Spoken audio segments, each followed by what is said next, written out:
A o nekim jubilejima i u nastavku. Grupa S vremena na vreme preko 4 decenije na našoj sceni. Pa da, mi u stvari ove godine i pravimo neku vrstu jubileja, mada je 42 godine, ali pravimo u smislu novih nekih koncerata.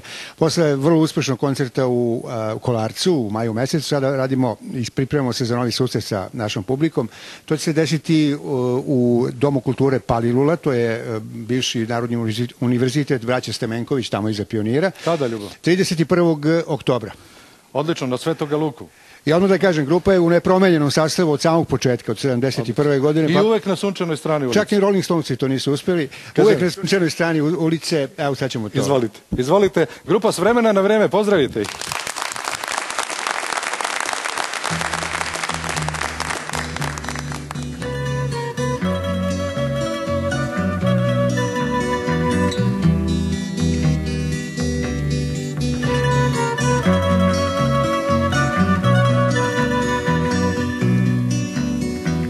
Prozoru starih žaluzina, sa cvećem u ramu kao na slici, što prodaje se u radnji staklara, u kući od kamena u običnoj luci, živela je na sunčanoj strani ulice.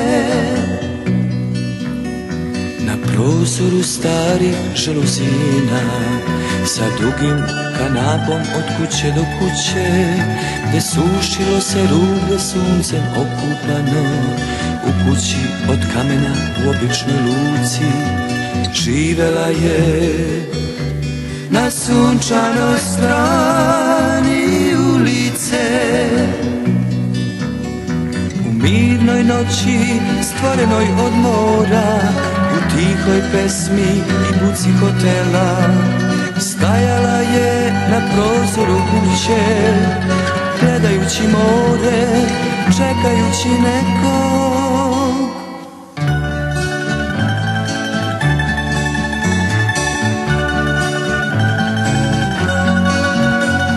Na prozoru starih žaluzina, bez sveća u ramu zatvorenim pustim, što ga niko otvoriti neće, u kući od kamena u običnoj luci, živela je na sunčanoj strani ulice, živela je na sunčanoj strani ulice.